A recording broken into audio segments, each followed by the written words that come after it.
नमस्कार श्रोते हो. श्राव्य कथा मराठी या चॅनलवरती आपले सहर्ष स्वागत आहे.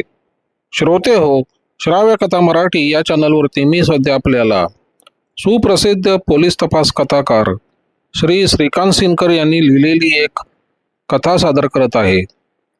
या कथेचं नाव आहे वाल्मिकीचा वाल्या. श्रोते हो, आपण सर्व KM हॉस्पिटलची एक दुर्दैवी नर्स अरुणा शानबाग हिची कहाणी आपण जाणत आहात. श्रोते हो, ही घटना घडली त्याच घटनेवर आधारित ही आता कथा आहे. ही घटना कशी घडली आणि या घटनेचा तपास कसा केला गेला याबाबतची ही माहिती आहे. श्रोते हो, ही घटना दिनांक 27 नोव्हेंबर 1973 रोजी घडली आणि 42 वर्षानंतर ही दुर्दैवी नर्स अरुणा शानबाग ही कोमामध्येच राहिली आणि मृत्युमुखी पडली.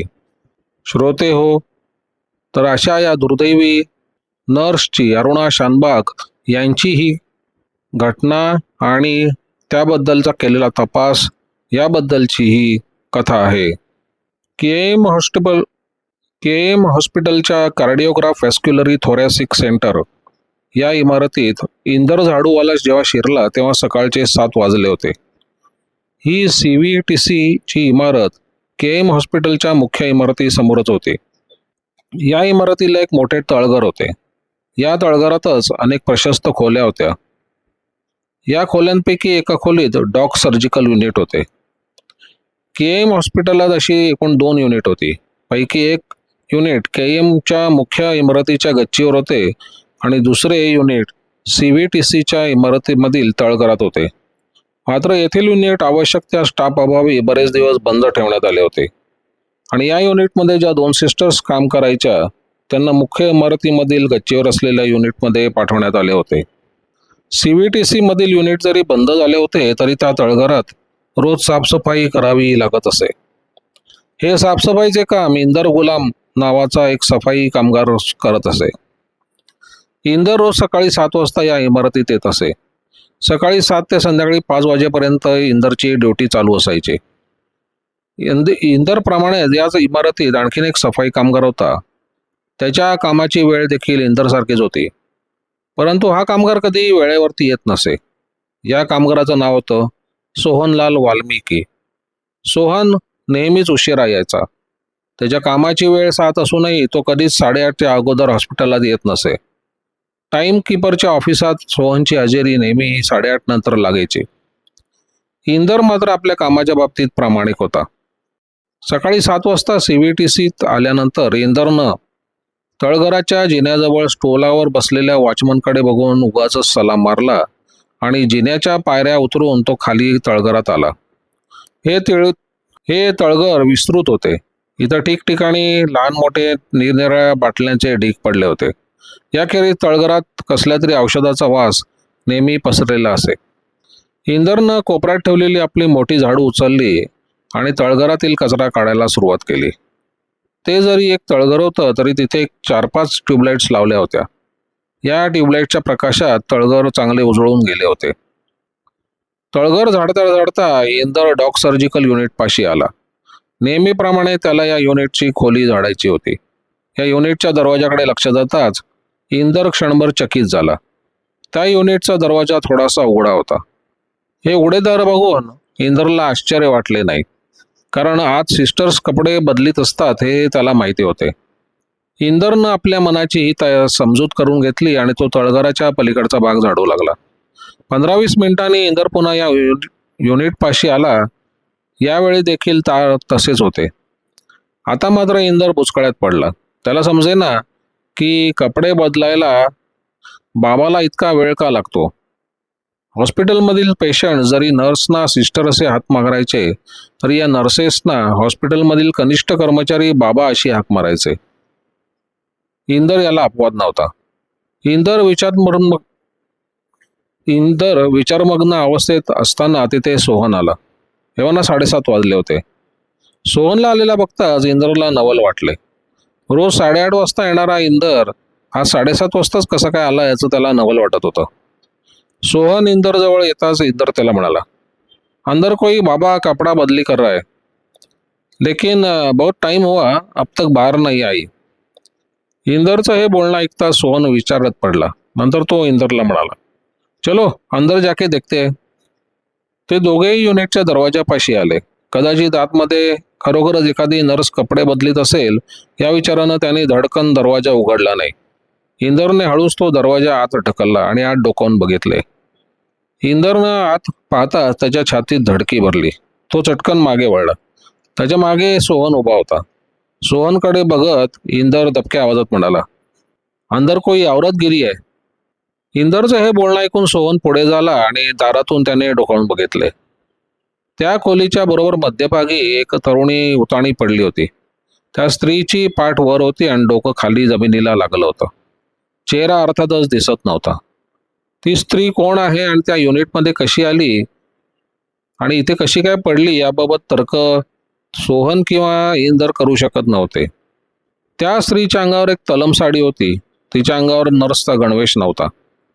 गोंधळून गेलेल्या इंदर आणि सोहननं एकमेकांकडे बघितलं आणि ते त्वरेने मागे फिरून तळघरातून वर आले. युनिटमधील या प्रकारानं थोडेसे भांबावले होते. सोहन आणि इंदर जेव्हा वर आले तेव्हा वॉचमन आपल्या जागेवर नव्हता. परंतु याच वेळी तिथे सुलोचना नावाची एक नर्स आली. ही सुलोचना त्याच इमारतीतील दुसऱ्या वॉर्डमध्ये काम करायची. सोहन आणि इंदरनं सुलोचनाला युनिटमधील प्रकार सांगताच तिला आश्चर्य वाटलं आणि ती खाली आली. सुलोचना जरी खाली तळघरात आली होती तरी ती काही युनिटमध्ये शिरली नाही. युनिटच्या दारातच उभं राहून तिनं आत बघितलं. आत खरोखरच एक स्त्री पडलेली पाहताच सोहन इंदरप्रमाणे तिला आश्चर्य वाटलं आणि ती पुन्हा या दोघांबरोबर तळघरातून वर आली. तळघरात जाण्यासाठी जो जिना होता त्या जिन्यापाशीच या इमारतीची लिफ्ट होती. सुलोचना, सोहन आणि इंदर जेव्हा वर आले तेव्हा या लिफ्टपाशी डॉक्टर गाडगिळे उभे होते. डॉक्टर गाडगिळांना आपल्या वॉर्डात जायचे होते आणि ते वर गेलेली लिफ्ट खाली येण्याची वाट बघत लिफ्टपाशी उभे होते. सुलोचनानं डॉक्टर गाडगिळांना युनिटमधील प्रकार सांगताच ते चकित झाले आणि ते लगबगीने या तिघांसह खाली तळघरात आले. आणि युनिटपाशी ते काही दारातच थांबले नाहीत. ते आत शिरले आणि खाली वाकून त्यांनी स्त्रीला पालथे केले. ती स्त्री पालथी होताच तिचा चेहरा आपोआप सर्वांनी बघितला आणि सुलोचना एकदम दचकली आणि म्हणाली, ओ माय गॉड, अरुणा. डॉक्टरांनी चमकून सुलोचनाकडे बघितलं. सुलोचना भीतीने थरथरत होती. सुलोचनाप्रमाणे सोहन आणि इंदर देखील भयभीत झाले होते. ते दोघंही त्या स्त्रीला ओळखत होते.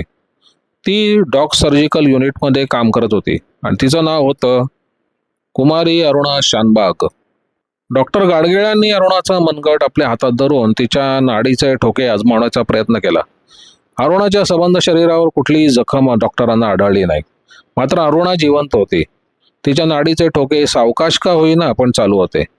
बेशुद्ध अवस्थेत अरुणा तिथे किती वेळ पडून होती याबद्दल काही तर्क करू शकत नव्हते.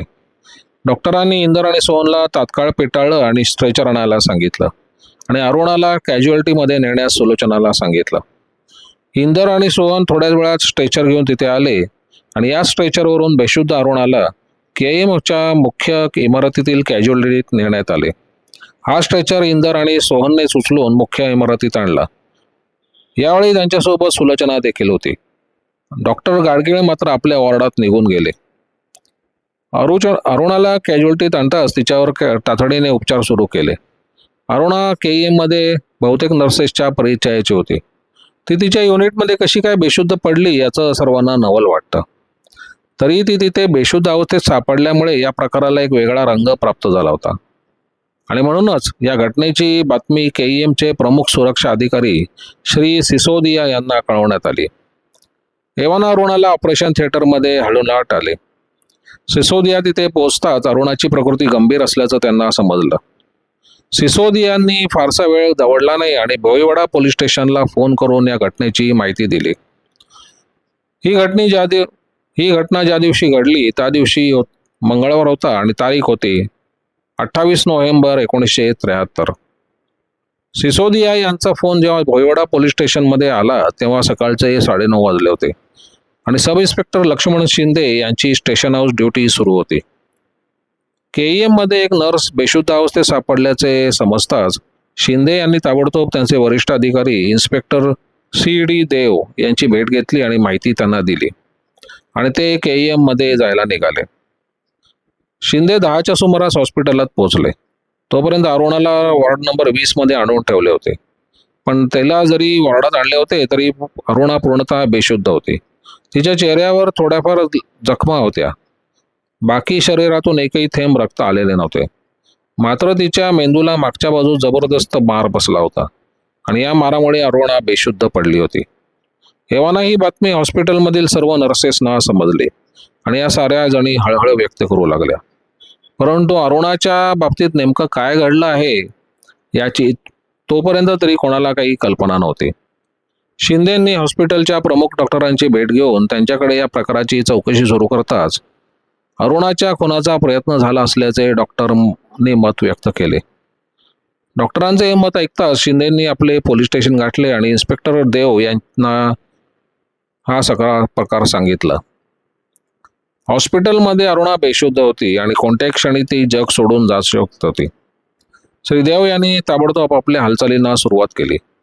त्यांनी आपले सहकारी अधिकारी टेमकर, सब इन्स्पेक्टर कमलाकर पवार आणि डिटेक्शन स्टाफ यांच्यासह हॉस्पिटलात आले आणि चौकशीला सुरुवात केली. यावेळी देव यांनी हे प्रकरण पुढील तपासासाठी कमलाकर पवार या सब इन्स्पेक्टरकडे दिले. सब इन्स्पेक्टर कमलाकर पवार यांनी या प्रकरणाची चौकशी अत्यंत कसोशीने चालवली. अरुणा शानबागचा जबाब ते घेऊ शकत नव्हते. हॉस्पिटलमध्ये चौकशी करताना पवारांना अरुणाबद्दल जी माहिती मिळाली ती थोडक्यात अशी. अरुणा जवळजवळ 4 वर्ष KEM मध्ये नर्सचं काम करत होती. या कामासाठी आवश्यक असणारं शिक्षण तिने हॉस्पिटलमध्येच पूर्ण केलं होतं. या काळात ती हॉस्पिटलमध्येच नर्सेस क्वार्टर्समध्ये राहत होती. परंतु ही घटना घडली त्यापूर्वी 2 महिने अगोदरपासून अरुणा वरळीला राहणाऱ्या आपल्या बहिणीकडे राहू लागली होती. अरुणानं आपला शिक्षणक्रम पूर्ण केल्यानंतर तिला डॉग सर्जिकल युनिटमध्ये काम देण्यात आले. या युनिटमध्ये तिच्या बरोबर मेरी जोसेफ नावाची दुसरी नर्स होती. इंदर आणि सोहन जरी स्वीपर्स होते तरी ते याच युनिटशी संबंधित होते. या युनिटमध्ये मेरी आणि अरुणा डॉक्टरांना मदत करीत असे. CVTC इमारतीत असलेलं युनिट पुढे काही दिवसांनी बंद केलं आणि या युनिटमधील चौघांचा हा स्टाफ मुख्य इमारतीत गच्चीवर असलेल्या युनिटमध्ये नेण्यात आला. अरुणा, मेरी, इंदर आणि सोहन रोज नव्या युनिटमध्ये जाऊ लागले. इंदर आणि सोहन जरी या युनिटमध्ये जात होते तरी जुन्या तळघरातील साफसफाईचं काम त्यांना करावं लागत होतं. अरुणा आणि मेरी जरी या नव्या युनिटमध्ये काम करीत होत्या तरी या जुन्या युनिटमध्ये रोज जात होत्या. जुन्या युनिटचा उपयोग त्या दोघी जणी कपडे बदलण्यासाठी करत असे. अरुणा किंवा मेरी आपल्या घरून निघताना हॉस्पिटलचा गणवेश घालून येत नव्हत्या. आपल्या नेहमीच्या कपड्यांनी युनिटमध्ये आल्यानंतर त्या नर्सचा गणवेश आपल्या अंगावर चढवत होत्या. या दोघींनीही आपला गणवेश जुन्या युनिटमधील कपाटात ठेवला होता. पवारांनी बारीक सारीक डिटेल मिळवायला सुरुवात केली. या माहितीत मेरीचं नाव आल्यामुळे पवारांनी तिची चौकशी सुरू केली. परंतु मेरी दिनांक 27 आणि 28 या 2 दिवशी रजेवर होती. अरुणाच्या संदर्भात अधिक माहिती मेरीकडून मिळेल अशी जी आशा पवारांना वाटत होती ती फोल ठरली. अरुणाला कॅज्युअलिटीत कोणी आणले याची चौकशी जेव्हा पवारांनी सुरू केली तेव्हा इंदर आणि सोहन ही नावं त्यांना समजली. या दोघांबरोबर सुलोचना ही होती. इंदर आणि सुलोचना अरुणाच्या वॉर्डाबाहेरच थांबले होते. परंतु सोहन मात्र तिथे नव्हता. पवारांनी इंदर आणि सुलोचनाला प्रश्न विचारल्यानंतर त्यांनी सोहनची चौकशी केली. परंतु सोहन कुठे गेला याचा कोणाला पत्ता नव्हता. कदाचित तो आपल्या युनिटमध्ये गेला असेल असं समजून इंदर एका शिपायाबरोबर गच्चीवरील युनिटमध्ये आला, पण सोहन तिथे नव्हता. सोहन सापडत नाही म्हटल्यावर पवार क्षणभर विचारात पडले. अरुणाला इथे आणणारा सोहन गेला कुठे याचं त्यांना काही तर्क करता येईना. सोहन भोईवाड्यालाच पालव सदनमध्ये राहत होता आणि त्याचा पत्ता हॉस्पिटलमध्ये उपलब्ध होता. पवारांनी लगेच आपले सहाय्यक विठ्ठल शिंदे, किसन धुमाळ यांना सोहनच्या घरी पाठवले आणि ते स्वतः प्रत्यक्ष जिथे हा प्रकार घडला त्या तळघरातील युनिटमध्ये येऊन दाखल झाले. यावेळी त्या इमारतीचा वॉचमन तिथे होता. पवारांनी त्याच्याकडे चौकशी करताच प्रथम इंदर आणि नंतर सोहन आपल्यासमोरून सकाळी खाली गेल्याची माहिती पवारांना दिली. मात्र सकाळी अरुणा शानबागला खाली जाताना त्याने बघितले नव्हते. त्यामुळे अरुणा कधी खाली गेली हे गूढ निर्माण झाले. आता अशी एक शक्यता निर्माण झाली होती की कदाचित वॉचमन आपल्या जागेवरून उठून दुसरीकडे गेला असताना अरुणा खाली गेली असावी. अर्थात हा एक तर्क होता. पवारांनी तळघराच्या युनिटची अत्यंत कसोशीने पाहणी केली. त्या युनिटमध्ये त्यांना कुठेही रक्ताचा डाग आढळला नाही किंवा झटापट झाल्याची काही चिन्ह दिसली नाहीत. पवारांनी युनिटमधील कपाट बघितले. या कपाटाची दोन्ही दारं उघडीच होती. या कपाटात एकूण 2 गणवेश हँगरला लावलेले होते. यातील एक गणवेश मेरीचा असणारी गोष्ट उघड होती. हँगरला लावण्यात आलेले गणवेश पाहून पवार एक गोष्ट नक्की समजून चुकले की अरुणानं कपडे बदलल्यानंतरच तिच्यावर हल्ला झालेला होता. आता प्रश्न असा होता की आतमध्ये कपडे बदलीत असताना अरुणानं दाराला कडी लावली नव्हती का?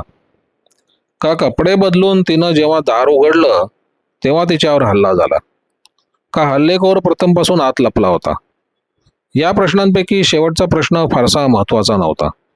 हल्लेखोर आतच लपला होता असं जर गृहीत धरलं तर अरुणा गणवेशसह जेव्हा आत आली तेव्हाच त्यानं तिच्यावर हल्ला केला असता.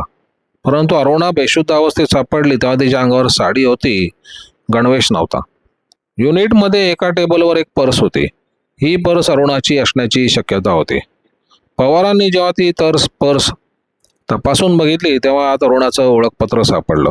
तेवढ्यावरून ती पर्स अरुणाची होती हे सिद्ध झालं. या पर्समध्ये पावडर, लिपस्टिक वगैरे गोष्टी होत्या. याखेरीज 15 ते 20 पैसे पर्समध्ये होते. पर्समध्ये एकही नोट नव्हती. हे 15-20 पैसे पवारांना मोठ्या गोंधळात टाकू लागले. वरळीहून रोज KEM मध्ये येणाऱ्या अरुणाच्या पर्समध्ये फक्त 15-20 पैसेच कसे असू शकतील? पवार आता वेगळा विचार करू लागले.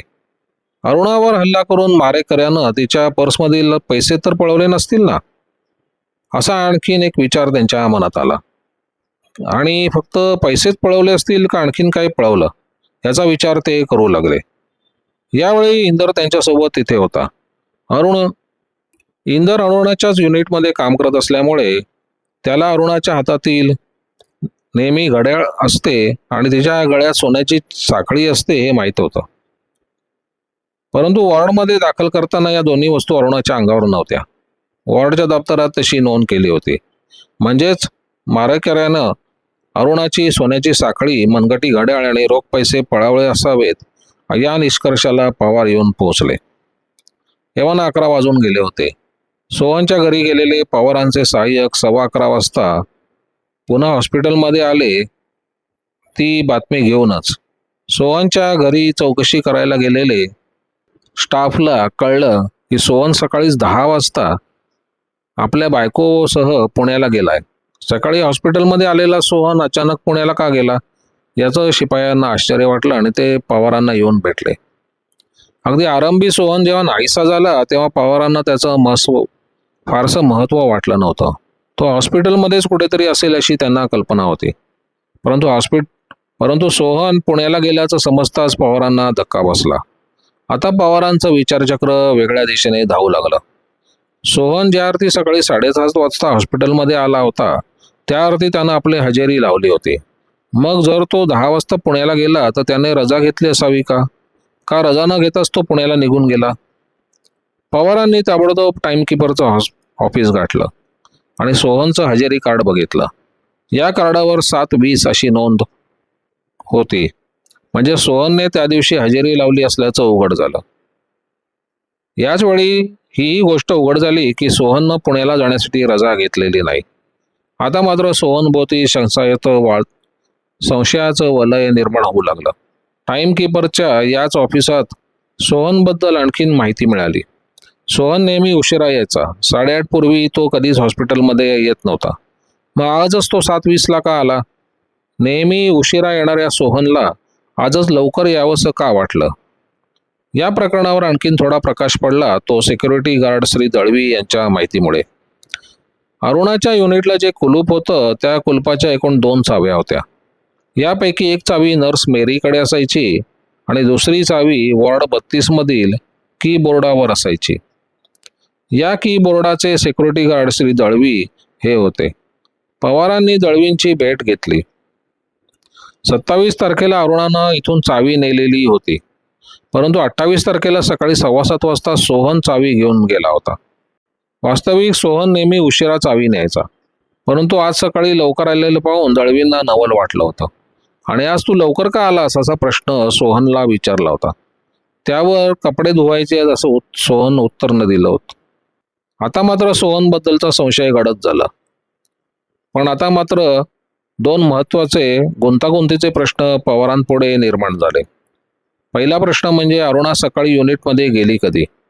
तिच्या कामाची वेळ 8 ही होती. इंदर 7 वाजता तळघरात गेलेला होता, पण त्यावेळी युनिटचा दरवाजा उघडा होता. म्हणजे 7 पूर्वीच अरुणा युनिटमध्ये गेली होती का? आणि जर या प्रकरणात सोहन असेल तर त्यानं 7 पूर्वीच तिच्यावर हल्ला केला होता का? पण इंदरच्या पाठोपाठ 7:30 वाजता सोहन खाली गेला होता. त्यापूर्वी त्याला खाली जाताना वॉचमननं बघितलं नव्हतं. मग अरुणावर आदल्या संध्याकाळी तिची ड्युटी संपल्यावर हल्ला झाला का? आणि आदल्या दिवशीच्या संध्याकाळपासून ती बेशुद्ध आहे का? या प्रश्नाबरोबर आणखीन एक महत्त्वाचा प्रश्न तो होता की जर या प्रकरणात सोहन असेल तर तो सकाळी युनिटमध्ये का आला? त्याने स्ट्रेचर कसा आणला? कॅज्युअल्टीपर्यंत तर तो का गेला? या प्रश्नाची उत्तरं सोहन हाती सापडल्यानंतरच मिळणार होती. आणि सध्या सोहन पवारांच्या दृष्टीनं संशयित ठरला होता. पवारांची ही चौकशी सुरू असताना तिथे अचानक अरुणाची मोठी बहीण आली. अरुणाच्या या बहिणीचं नाव होतं शांता. शांता वरळीला आपल्या पतीसह राहत होते. अरुणा युनिटमध्ये बेशुद्ध अवस्थेत सापडल्याची बातमी हॉस्पिटलमध्ये पसरली होती. हीच बातमी अरुणाची दुसरी एक नर्स मैत्रीण कुमारी अरुणा गौड हिला पण समजली होती. ही बातमी समजताच अरुणा गौड ताबडतोब वरळीतला शांताच्या घरी आली आणि अरुणा आजारी पडली आहे असं सांगून शांतासह हॉस्पिटलमध्ये आली होती. अरुणाची बहीण हॉस्पिटलमध्ये आल्यामुळे पवारांच्या तपासकामात अधिक प्रगती झाली आणि अरुणावर नेमका कधी हल्ला झाला असावा याचा अंदाज बांधता आला. आदल्या दिवशी संध्याकाळी अरुणा घरी परतली नव्हती. रोज संध्याकाळी 6 वाजता घरी येणारी आपली बहीण 7 वाजले तरी आली नाही याचं शांताला आश्चर्य वाटलं. परंतु संध्याकाळी असा एक प्रकार घडला की शांतानं अरुणाची वाट बघणं सोडून दिलं. त्या दिवशी संध्याकाळी 7 वाजता शांता रेडिओ ऐकत होती. रेडिओवर मराठी बातम्या सुरू होत्या. यावेळी माहीम येथील एका बेकरीतून नेलेल्या पावांमुळे अनेकांना विषबाधा झाली असून या सर्वांना केईमध्ये दाखल केले आहे अशा आशयाची बातमी प्रस्तुत करण्यात आली. ही बातमी ऐकून अरुणाला आता हॉस्पिटलमध्ये ओव्हरटाईम करावा लागत असेल अशी आपल्या मनाची समजूत करून घेऊन शांतानं अरुणाची वाट पाहणं सोडून दिलं. दुसऱ्या दिवशी सकाळी सर्व दैनिकातून माहीम विषबाधेची ही बातमी प्रसिद्ध झाली होती.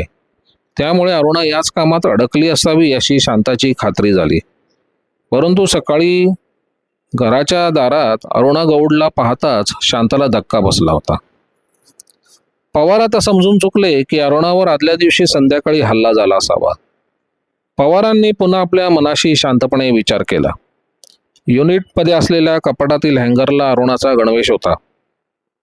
म्हणजे ड्युटी संपल्यानंतर 5 वाजता अरुणा कपडे बदलण्यासाठी युनिटमध्ये आली असावी आणि तिने कपडे बदलल्यानंतर तिच्यावर हल्ला झाला असावा.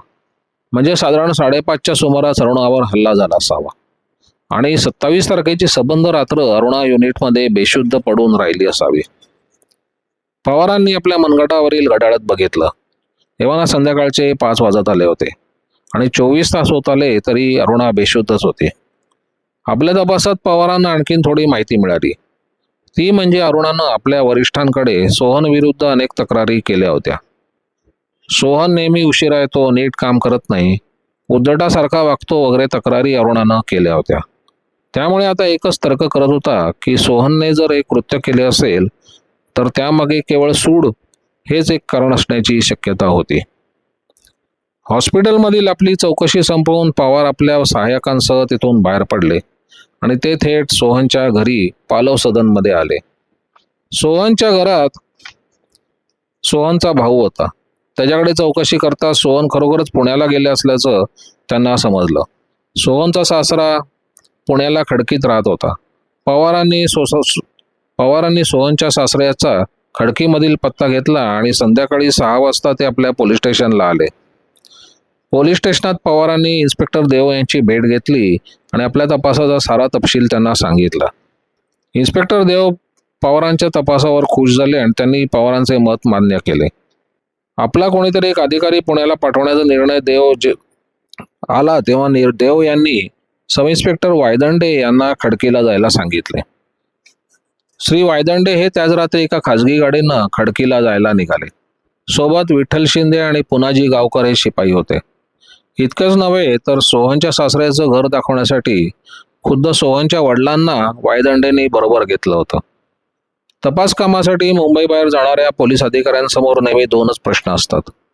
त्यातील पहिला प्रश्न म्हणजे आपल्याला हवा असलेला संशयित आरोपी आपल्याला नक्की सापडेल का, आणि सापडल्यास त्यांना खरोखरीच गुन्हा केला असेल का.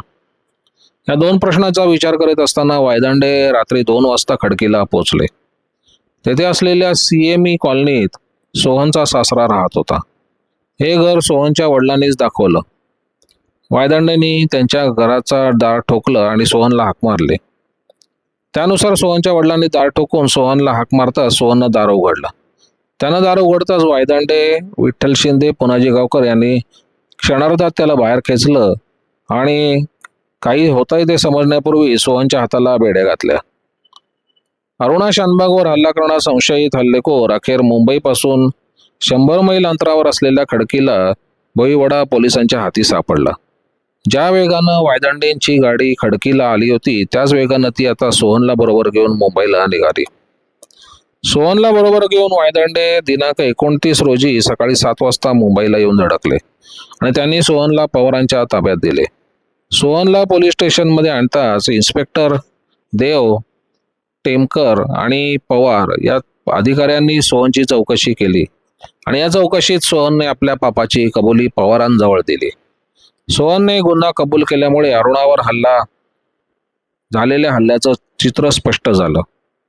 ते थोडक्यात असं होतं. अरुणानं सोहनविरुद्ध अनेक तक्रारी आपल्या वरिष्ठांकडे गेल्या होत्या. हा भाग वर आलाच आहे. सोहनच्या अंगात कामचुकारपणा हा एक मोठा दुर्गुण होता. मात्र आपल्या विरुद्ध कोणी तक्रार केल्याचं त्याला आवडत नसे. ज्या दिवशी हा गुन्हा घडला त्या दिवसांपूर्वी काही दिवस अगोदर अरुणानं सोहन आपल्याबरोबर उद्धटासारखा वागतो आणि आपण सांगितलेले काम ऐकत नाही अशी सोहन विरुद्ध तक्रार केलेली होती आणि याच संदर्भात सोहनला वरिष्ठ डॉक्टरांकडून चांगला दम मिळाला होता. सोहनला राग होता तो या गोष्टीचा. अरुणाच्या बाबतीत त्याच्या मनात सुडाची भावना जन्म घेऊ लागली आणि तो त्याला हव्या असलेल्या संधीची वाट बघू लागला. ही संधी त्याला मिळाली ती नेमकी 27 तारखेला संध्याकाळी. 27 आणि 28 या 2 दिवशी मेरी जोसेफ रजेवर होती ही गोष्ट सोहनला माहीत होती. मेरी 2 दिवस रजेवर जाणार आहे हे त्याला 26 तारखेला समजले होते आणि त्याच वेळी तो हे समजून चुकला की आता 2 दिवस कपडे बदलायला अरुणा एकटीच युनिटमध्ये जाईल. 27 तारखेला संध्याकाळी 5च्या सुमारास अरुणा आपलं काम संपवून एकटीच युनिटमध्ये आली. ती जेव्हा तळघराच्या पायऱ्या उतरू लागली त्यावेळी तिथे नेहमी असणारा वॉचमन नव्हता, पण तो आसपास कुठेतरी असेल. खाली येताच अरुणा आपल्या युनिटमध्ये शिरली आणि युनिटचं दार नुकतंच बंद करून ती कपडे बदलू लागली. त्या तळघरात आणखीन कोणीही नव्हतं. आपल्या अंगावरचं गणवेश उतरून अरुणानं साडी नेसली आणि तिनं आपला गणवेश हँगरला लावला. यावेळी अरुणाची पाठ युनिटच्या दाराकडे होती. कपाटात हँगर अडकवित असताना अरुणाला युनिटमध्ये कोणीतरी आलं असल्याची जाणीव झाली. तिनं चटकन मागे वळून बघितलं तेव्हा दारात सोहन उभा होता. त्याला पाहताच अरुणा रागानं ओरडली, क्या मागताय? अरुणाच्या या प्रश्नाला सोहननं आपलं सामानात राहिलं असं मोगम उत्तर दिलं आणि तो तडक आत घुसला. सोहन अरुणाच्या अंगावरून 2 पावलं पुढे गेला आणि विजेच्या वेगानं झटकन मागे वळला. मागे वळताच त्यानं अरुणाच्या अंगावर झडप घातली आणि त्यानं तिच्या तोंडावर गुद्दे मारायला सुरुवात केली. या अनपेक्षित प्रकारानं अरुणा जरी घाबरली तरी ती त्या अवस्थेत सोहनला प्रतिकार करू लागली. तिनेही सोहनला अनेक ठिकाणी ओरबाडलं, परंतु सोहन एक राक्षस होता आणि अरुणाने एकदम नुकतीच तारुण्यात पदार्पण केलेली एक कळी होती. सोहनने अरुणाचा गळा दाबायला सुरुवात केली. त्याचबरोबर अरुणा त्याच्या हाताला कडाडून चावली. तसा सोहन भडकला आणि त्यानं आपल्या अंगातील बळ एकटवून अरुणाला जोरात मागे ढकललं. त्याबरोबर अरुणा जी आदळली ती मागच्या भिंतीवर. या भिंतीवर अरुणाचं डोकं इतक्या जोरात आपटलं गेलं की अरुणा किंचाळली आणि डोकं घट्ट दाबून ती खाली कोसळली. अरुणा खाली कोसळलेली पाहताच सोहननं क्षणभर विचार केला. दुसऱ्या क्षणाला त्यानं अरुणाच्या गळ्यातील सोन्याची साखळी आणि मनगटी घड्याळ काढून घेतलं. याच वेळी त्याचं लक्ष टेबलवरील पर्सकडे गेलं. सोहननं चटकन ती पर्स उघडली आणि 10 रुपयाची एक नोट आणि काही सुटी नाणी होती. सोहननं ती नोट आपल्या पॅन्टच्या खिशात टाकली आणि क्षणभर अरुणाकडे बघून तो त्या युनिटमधून बाहेर पडला. बाहेर पडताना त्यानं युनिटचा दरवाजा उडवून घेतला. तळघरातून सोहन जिन्यापाशी आला नाही. तळघरातच एके दिवशी ठिकाणी दुरुस्तीचं काम चालू होतं आणि तिथली एक भिंत फोडण्यात आली होती. जुन्या इमारतीतून अरुणा जेव्हा बाहेर पडली तेव्हा सोहन थोड्या वेळाने बाहेर पडला आणि तो या मागच्या वाटेनं तळघरात आला होता आणि पुन्हा याच वाटेनं तो बाहेर पडला. यावेळी साधारण 5:30चा सुमार झाला होता. आता इथे एक प्रश्न महत्त्वाचा होता, तो युनिटच्या कुलपाचा. या युनिटच्या एकूण 2 चाव्या होत्या. पैकी एक चावी नर्स मेरी जोसेफकडे होती आणि दुसरी चावी वॉर्ड 32 मधील कीबोर्डवर असायची. हा भाग वर आलेला आहे. 26 तारखेला मेरीनं आपल्या जवळची चावी अरुणाला दिली होती, कारण 27 आणि 28 तारखेला ती रजेवर जाणार होती. 27 तारखेला सकाळी वॉर्ड 32 मधून इंदरनं चावी आणली होती. वॉर्ड 32 मधून इंदर किंवा सोहन चावी आणण्याचं ते फक्त सकाळीच, कारण संध्याकाळी मेरी स्वतः आपल्या चावीनं युनिट बंद करायची. सकाळी युनिट झाडून झाल्यानंतर इंदर सोहन ती चावी पुन्हा वॉर्ड 32 मध्ये ठेवायचे. 27 तारखेला सकाळी इंदरनंच चावी आणली आणि त्यानंच पुन्हा ती तिथे नेऊन ठेवली. 28 तारखेला सकाळी चावी बरोबर न घेता इंदर तळघरात आला होता.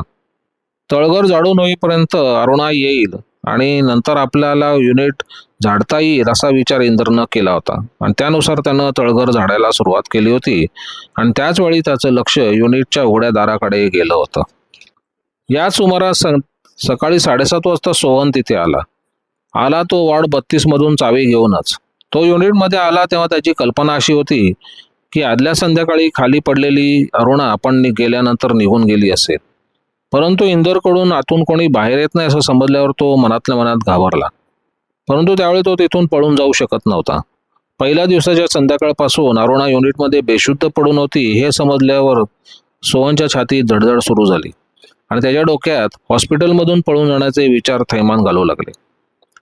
पुढे नर्स सुलोचना आणि डॉक्टर गाडगीळ तिथे आल्यानंतर बेशुद्ध अरुणाला कॅज्युअल्टी नेण्यात आले तेव्हा सोहन तिथून हळूच सटकला आणि वॉर्ड 32 मध्ये येऊन त्यानं युनिटची चावी बोर्डाला लावली आणि हॉस्पिटलमधून बाहेर पडून तो थेट आपल्या घरी आला. तोपर्यंत 9:30 वाजले होते. घरी येताच त्यानं घाईघाईनं कपड्याची बॅग भरली आणि आपण सासूरवाडीत जातोय असं सांगून सोहन आपल्या बायकोसह घरातून बाहेर पडला आणि तो थेट दादर रेल्वे स्टेशनला आला. इथूनच सोहननं सकाळी 10:30च्या सुमारास सुटणारी दौड मनमाड पॅसेंजर गाडी पकडली आणि तो दुपारी 2:45च्या सुमारास खडकी रेल्वे स्टेशनवर उतरला. आपण पोलिसांपासून बरेच दूर पोहोचलो आहोत अशी सोहनची कल्पना होती. परंतु तो खडकीला पोहोचल्यानंतर केवळ 10 तासात त्याला अटक करण्यात भोईवाडा पोलीस स्टेशनने यश मिळवलं होतं. पवारांनी त्याच दिवशी सोहनला जीपमध्ये बसवलं आणि ते त्याला बरोबर घेऊन पोलीस हॉस्पिटलमध्ये आले. इथे पोलीस सर्जनांकडून खुद्द सोहनची तपासणी केल्यानंतर सोहनच्या शरीरावर अनेक लहान जखमा आढळल्या. या जखमा तपासल्यानंतर या जखमा झटापटीमुळे झाल्या आहेत असा निर्वाळा पोलीस सर्जनांनी दिला.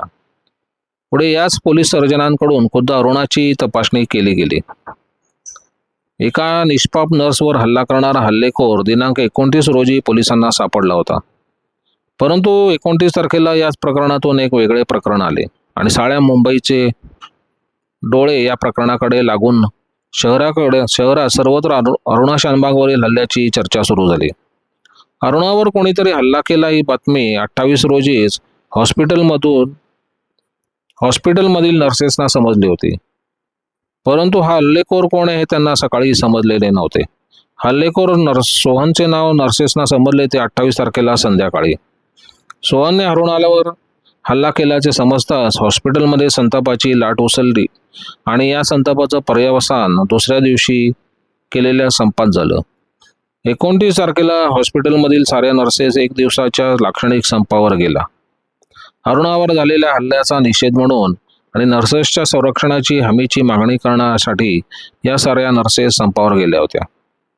परिस्थिती विलक्षण स्फोटक झाली होती आणि KMच्या प्रमुख डॉक्टरांची आणि प्रमुख पोलीस अधिकाऱ्यांची धावपळ सुरू झाली. पोलीस कमिशनर श्री मुगवे यांनी या प्रकरणात लक्ष घातले आणि हे सारे प्रकरण त्यांनी CID अधिकाऱ्यांवर सोपवलं. कमिशनरांचा हा आदेश मिळताच CID इन्स्पेक्टर श्री वाकडकर, श्री सुरेश पेंडसे, यशवंत तरटे वगैरे अधिकारी भोईवाडा पोलीस स्टेशनला आले आणि पुढील तपासाची सारी सूत्र त्यांनी आपल्या हाती घेतली. यावेळी आरोपी सोहन यालाही CIDने ताब्यात घेतलं.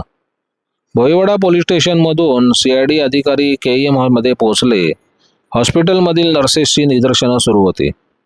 KM मधील वरिष्ठ डॉक्टरांची भेट घेतल्यानंतर वाकडकर पेंडसे अरुणाच्या वॉर्डमध्ये आले. शक्य तर त्यांना अरुणाचा जबाब घ्यायचा होता, परंतु आश्चर्याची गोष्ट अशी की 27 तारखेला संध्याकाळी 5:30च्या सुमारास बेशुद्ध पडलेली अरुणा 29 तारखेच्या संध्याकाळी शुद्धीवर आली नव्हती. भोईवाडा पोलिसांनी संबंधितांचे जाबजबाब घेतले होते.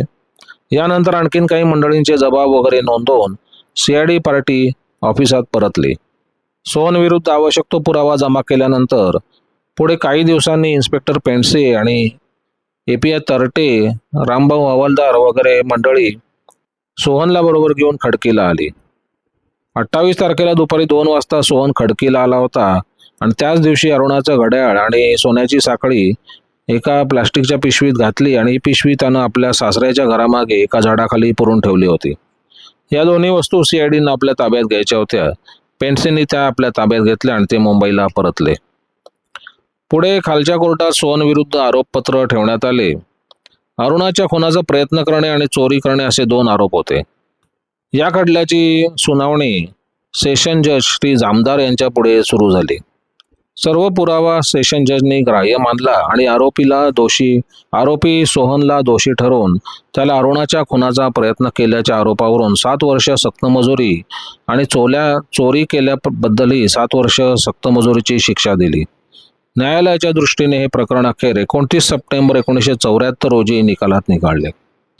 दिनांक 27 नोव्हेंबर 1973 रोजी अरुणावर हल्ला झाला होता आणि दिनांक 27 नोव्हेंबर 1973 रोजी अरुणावर हल्ला झाला होता आणि दिनांक 29 सप्टेंबर 1973 रोजी सोहनला शिक्षा झाली. परंतु या खटल्यात जिच्यावर हल्ला झाला त्या अरुणाची साक्ष झाली नाही. दिनांक 27 नोव्हेंबर 1973 रोजी संध्याकाळी 5:30 वाजता आपल्या युनिटमध्ये बेशुद्ध पडलेली अरुणा ही 29 सप्टेंबर 1974 पर्यंत शुद्धीवर आलेली नव्हती. श्रोते हो, ही अशी अत्यंत दुर्दैवी ही घटना घडली. ही दुर्दैवी नर्स अरुणा शानबाग ही पुढे सुमारे 42 वर्ष अशाच कोमाच्या अवस्थेत होती. KM हॉस्पिटलचे डॉक्टर आणि नर्सेस यांनी तिची शुश्रूषा केली. सोहन आपण केलेल्या कृत्याबद्दल 7 वर्षाची शिक्षा भोगून तुरुंगातून सुटला, परंतु नर्स अरुणा शानबाग मात्र तिनं न केलेल्या कृत्याबद्दल 42 वर्ष कोमामध्ये राहून तिने शिक्षा भोगली. श्रोते हो, ही आता कथा समाप्त होत आहे. धन्यवाद.